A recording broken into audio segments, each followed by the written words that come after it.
Hello and welcome to a pretty picture of a satellite made with stock parts. Yeah. Basically I'm just explaining what I know about KSP 0.18 and why I'm not making videos is because I'm waiting for 0.18. These are all stock parts on this picture you're seeing here. Solar panels, radio dish. Pretty sure that thing's unmanned with the new, they have an unmanned pod thing you can do now. There's also a truss. You can see that truss there. There's trusses. There's air intakes, because you have to have intakes on your planes now, because of the new resource system. Basically, the plane engines will require fuel and a source of air or oxidizer or whatever, which would be air for them. And you might, if you don't have any other kind of intake, there's this new intake. Here's a video that C7 made. There's the trusses. There's some solar panels. There's some RCS. The RCS is the same old RCS. But this is also an IVA from one of the new parts. This is a two-person capsule here, and let's pause for a moment. Let's see, what else can I show you? Well, basically, it's kind of hard to see, but that's the new capsule. This little bar here is actually a solar panel array that folds out slowly. Also, you might notice the new textures on things. Kerbin looks different again. Where'd that noise come from? Anyhow, yeah, so new textures and stuff. There's new stuff. It's pretty cool. So you can see it's very pretty. Very, very pretty. I want to show you this really awesome part, which is when the parachutes deploy. Because when the parachutes deploy, you get to see something really pretty.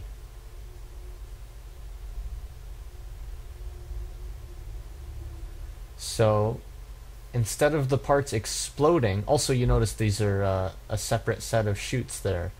But the thing I wanted you to notice about that is the solar panels, instead of just exploding, they actually break in a certain way. Notice how the parts that the solar panels were attached to are still there, but the solar panels break away. Also, I think it's pretty cool that if you look very closely, one of them breaks away before the others, then the rest break, and then another one lasts for about half a second, maybe a little bit longer. That's pretty cool. And then now we can look inside. This is from one person's point of view. The other person is, of course, the one without the controls in the window. But this is the other guy's point of view. That's this piece up top. And there we go. Look at that. Doesn't that just look beautiful? Can't you just... I just can't wait to make a lander using this new cockpit. Look at this, because you can... This is it, because it already looks really awesome just being used the way it's being used right here. And imagine that on a lander coming in for a landing, you know, entirely in an IVA situation. It would be pretty cool. So, yep. Oh yeah, and watch this. When he cuts the parachute, you can cut parachutes now. Look, some of the debris from the solar panels, I said that wrong, whatever. Did you notice it falling out there when he cut the parachute? See, there you go, you got those little shards falling out. They were stuck inside the trusses and hadn't fallen out yet. Then he's going to cut the other parachute, and now you can see it from inside again. And that's where the video ends. Yes, these are the recommended videos for me. I don't know why. I really don't. Oh yes, the new tri-coupler model. Yes, very nice. Here we can see docking illustrated, as well as those fold-out solar panels extended all the way. And these new parts that allow you to dock, but there's also those little like adapter pieces between the huge 3-meter parts and the the docking ports.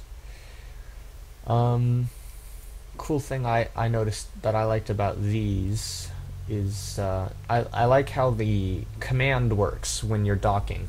Basically, you choose a command pod to control the whole craft from, and you can have multiple command pods on any craft. Basically, the way docking works, when you dock, it makes it so it's one craft, so you don't have to worry about persistence and all that stuff, because it just becomes one craft in orbit. And then when you undock, it becomes with different pieces again. So you can see this is like a hub they made here in the middle, and then there's these two pods attached. And also, I just noticed there's this little light. There's this little thing there that's like an eye, like a little light, a little pod thing attached to that center capsule. I wonder what that is. I have no idea. Then there's this. You can see the solar panels again, trusses, some struts. Those are ion engines down there. Ion engines right there. All of those, they're ion engines. Crazy, right? Ion engines. Yeah, so there's going to be electricity, which is generated by solar panels, and apparently, I can't say the word right now. I'm sorry, I have a headache. Xeon, whatever, is going to be the fuel. Fuel and electricity. Here's another example. If you look, you can see the, what do you call it? There's like the hub thing that you can use with the trusses to make trusses go in any direction. I really love the fact that there's trusses now. You can build stuff with trusses. That's convenient, useful, etc. Oh yes, you can also see some of these new parts retextured. I don't honestly know what these are. I know these are fuel tanks, but I don't know which ones. I'm guessing it's a longer fuel tank and one of the shorter fuel tanks, and that's it. But I don't really know for certain. Also, those are the new nuclear engines. I don't know if that's the same as the old one. I think it looks different. It's been a while since I've looked at a nuclear engine, because I haven't been using them. Here's a bunch of new parts, all set up in a row for you. You can see the two-person module. You can see this, I think this is three-person, big round thing that you, basically for like building a station with. There's the new winglet design. The new advanced SAS model, I think that is right there. Yes, it is. The new RCS tank, various bits and bobs. Very nice, very pretty. And, ooh, here it is again. Well, the winglet up close, and fuel tank and an engine. And yeah, this is a post on Reddit. Let's see. 3D redesign, yep. Action groups to make ships more interactive. Yeah, something to do with the staging being redesigned. Resources revamped. Basically, there's air, xeon. That's not how you say it. Whatever. The fuel that XENOX, is it, or NON? I don't know. There's different types of resources now, and other than just fuel, and RCS, I suppose, has always been there.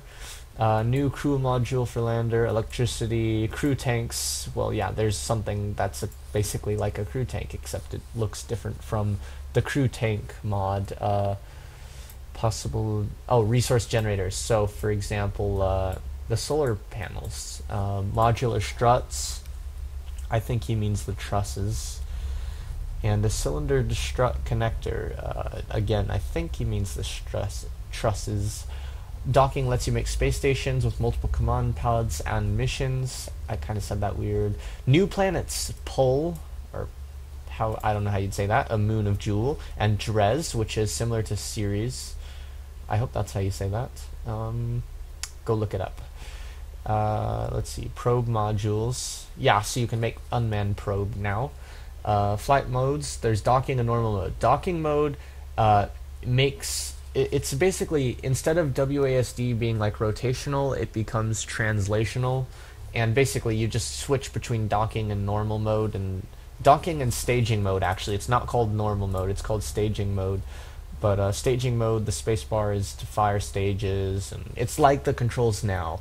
Docking mode, hitting the spacebar switches between translational and rotational controls, and all the controls are in WASD, QE, all in that range, all around there, so it's easier to do that. Here's something that was built in a live stream and shown off. So you can see this new hub connector. That's going to be useful for space stations, of course, and firing rockets on the ground for some reason. Here's a post by C7 about the resource UI. Ooh, look at this. Okay, so up in the corner, resources, you got an intaker, liquid fuel. Let's see, so resource, liquid fuel, disable flow, and it tells you how much fuel it has. I like how it's color coded. It's pretty. It's pretty. Yeah, so you can see, so it's like a total amount in the top. It's pretty cool. And what this guy said, whoa, this looks great. What is this? I don't even. Yep. This is the new advanced SAS module, design, I think. I was thinking of trying to look through some of their live streams, but this video is already way too long. I'm gonna put a link in the description. Go watch these live streams. I know they're really long, but you really don't even have to watch them. I mean, like, here, I'll just click on one, and you know what? An ad's gonna play, so never mind. I was gonna say, just skip around, and just keep skipping around, and you'll find all the little things you want to find out. Oh, such as sudden loud music. Sorry, I'm sorry about that. Oh. That's funny. I didn't even mean to do that. Yeah, that was me. Oh, people hate me. Oh, thank you guys. Yeah, I was looking for more news about it to remember different things and whatnot, and Skype just popped up. Yay, Skype. Lovely. I love you, Skype. And, oh yeah, I was gonna maybe make one of these, so that's there. Sorry, those last two tabs didn't really have anything to do with KSP 0.18. But, oh yes, another thing that was on that page that I accidentally closed with the live stream is that they're going to add, what's it called? They're going to add this system where you can plan your burns ahead of time. So it's very easy to make plans ahead of time so you don't end up missing your launch window or screwing up. Basically, making the map system much more useful. So that'll be fun when that gets there.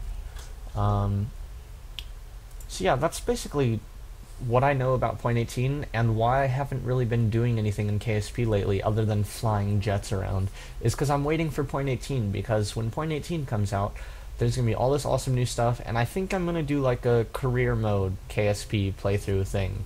Not as in like keeping track of how much money things cost and whatnot, but as in starting with launching a probe into orbit, and then a couple of satellites, and a people, and then more people, and then like a shuttle or something, and start building a station in orbit. Go to the moon, build a station in orbit of the moon, make an Apollo analog, you know, do all these different things. I don't know. I will figure out what I'm doing when I go there. In the meantime, this is a cool picture over here on the right. Thank you for watching, etc., etc. I have a really bad headache. See you in space.